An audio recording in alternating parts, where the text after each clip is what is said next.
to begin today by rereading the psalm, because sometimes we begin to listen to the readings and then it becomes like so much white noise and we just forget what was even said. And I think this is an important psalm for today. Sacrifice or offering you wish not, but ears open to obedience you gave me. Holocausts or sin offerings you sought not. Then said I, behold, I come. In the written scroll it is prescribed for me to do your will, O God, is my delight, and your law is within my heart. I announced your justice in the vast assembly, and did not restrain my lips, as you, O Lord, know. When the psalmist says that sacrifice and oblation you desire not, he's talking about those who would celebrate the feasts. They would go to temple, they would go to synagogue, do everything that they were prescribed to do with respect to the celebration of the services, but they weren't living their faith. And so God did not desire their sacrifices or their offerings because the most important things were the things that they were not doing at all. This week, we celebrate the legacy of Dr. Martin Luther King Jr. and the civil rights movement, that even today we continue to struggle with race relations in this country.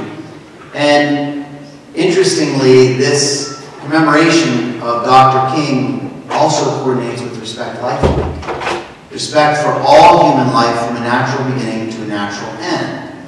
And what he wanted is everyone has equal rights. Everyone has these rights regardless of race or gender or creed or anything else.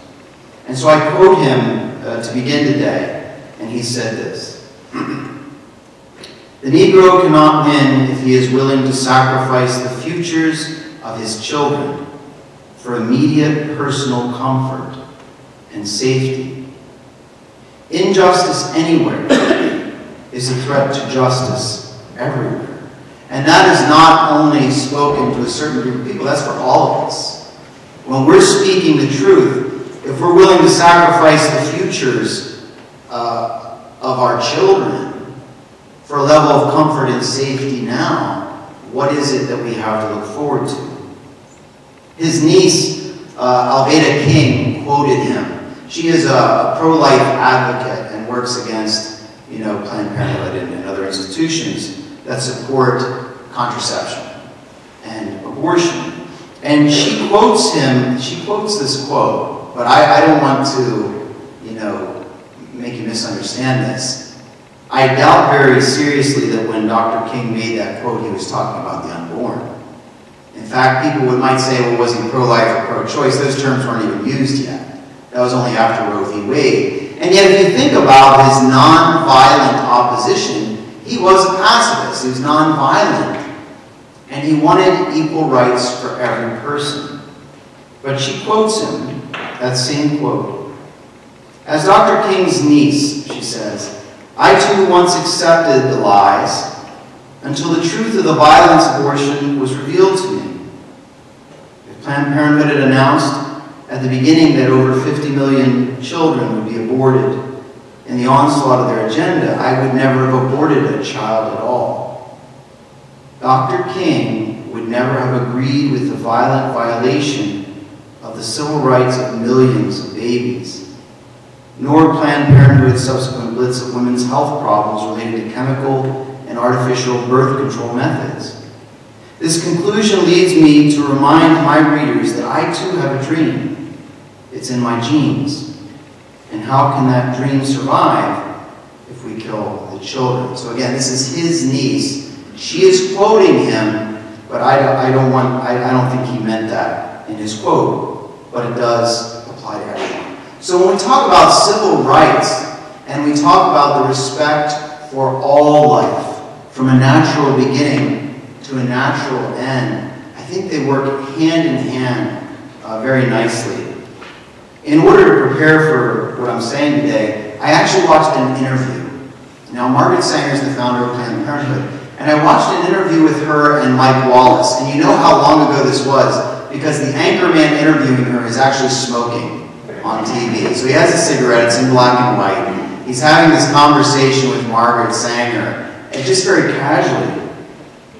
And as I finished watching this half-hour interview, which you can find on YouTube, I thought, she is someone that I could sit down and have a conversation with. I could have a cup of coffee with her and talk about, our differences. Because she was so cordial and respectful, even when Mike Wallace kept pushing and trying to get her to say what he wanted her to say, and she wouldn't say it, that she was very respectful. And I think it's a good reminder to us, because sometimes when we disagree with another person, whether politically or religiously or whatever else, we can very quickly demonize them. That we can hate people we don't even know just because of how they vote. And if we want civil discourse to go further, that we have to have that same respect and charity for our brothers and sisters. One of the reasons why I watched this interview also is because sometimes people are quoted and they're misquoted. Or the quote is taken out of context and we say, oh my gosh, they said that, they're a horrible person. And when we do those things, that discredits us. So whether I believe in respect for life from a natural birth to a natural end, regardless of what I believe, if I'm using quotes that I didn't check on and they come out to be false, that undermines everything I'm trying to do. And if I try to embellish statistics and other things in order to prove my point, then that undermines everything we're trying to do. And some might say, no, Father, the children are worth it. We have to use whatever means necessary. We're not supposed to pursue a good through an evil means ever. Just let the truth speak. And the truth will set us free. The truth can stand on its own. We don't have to embellish it or make it appetizing. It seems that many would laud the efforts of Margaret Sanger in trying to establish birth control, not only for those who could afford it or had the means to obtain it, but for everyone. A civil right, as it were. She even offered Martin Luther King an award at one point. Now, he didn't show up to accept the award, and no one really knows why. But I wonder if deep down he had questions, maybe about the methods. That maybe he agreed with some things she was saying and not in others. And so I want to quote her here. And the quotes I want to share with you today are quotes that I can validate. In the interview I heard her say it. And in other places I have read it in her documents. You can read her autobiography, and many of these are in here. She says, no more children should be born when the parents, though healthy themselves, find that their children are physically or mentally defective. In other words, if there's something wrong with the child in the womb, it shouldn't be born. She goes on to say, she said this in the interview, I think the greatest sin in the world is bringing children into the world that have disease from their parents, that have no chance in the world to be a human being practically, delinquents, prisoners, all sorts of things just marked when they're born. That, to me, is the greatest sin that people can commit. Progeny. We want fewer and better children who can be reared up to their full possibilities in unencumbered homes. And we cannot make the social life and the world peace we are determined to make with the ill-bred, the ill-trained swarms of inferior citizens that you inflict upon us. Now, she goes on a lot of times to talk about the superior race. And this is where someone might say, oh, she's racist. She's talking about a superior race. When she talks about superior race, she means a superior human race. In other words, the whole world. And what will make us better as a whole world is that those individuals who are defective somehow would not be able to realize their potential. So she's not racist. She applies this to everyone equally. But she does discriminate. There's no question. She talked about eugenics, the pure race. She was really worried about population control. She said by the end of the millennium, the population will be so great we won't be able to support it anymore. And And so this really fueled a lot of what she was saying. She was also quoted as saying this, and I want to put this in the proper context again, because I don't want us to be misinformed. She said, "We do not want word to go out that we want to exterminate the Negro population. And the minister is the man who can straighten out the idea if it ever occurs to any of their more rebellious members." She's explaining the rationale for using prominent black leaders, Martin Luther King among them, to advocate birth control and abortion. Now, we might say, see, there she is. She's out to get them. No, the point she was making is, I don't want people to think that I'm targeting one particular group. I'm talking globally. These are the individuals that we should kind of weed out. So I wonder, as we talk about civil rights, if she would have supported segregation. And it seems like she's not racist, at least on the surface. But even if she didn't support segregation of race, there seems to be a segregation that she did support, a separation. And that is that a person is a different thing before they're born than after they're born. Even Alveda King would say that Martin Luther King's father, Martin Luther King Sr., when his granddaughter was thinking about an abortion, he said, "That is not a clump of tissues, that is my great-grandchild." And so people realize that this doesn't all of a sudden turn to something inanimate into something that is human. And yet this question seems more like a philosophical question, an ontological question about being, than it does about a biological question. But if this is true, when does the change happen? When all of a sudden is this a person? And if there's a change that occurs, then how can a healthy child born into the world, outside of the mother, born, be set aside to die as they are in some circumstances? Unless being wanted determines that change. That once you're wanted, then you become a person. And if that's true, there are thousands of homeless people who don't seem to be wanted, and therefore they wouldn't be considered persons and therefore could be discarded. There are people who live in houses, are not homeless, and maybe are unwanted. And so that begs the question then, by that definition.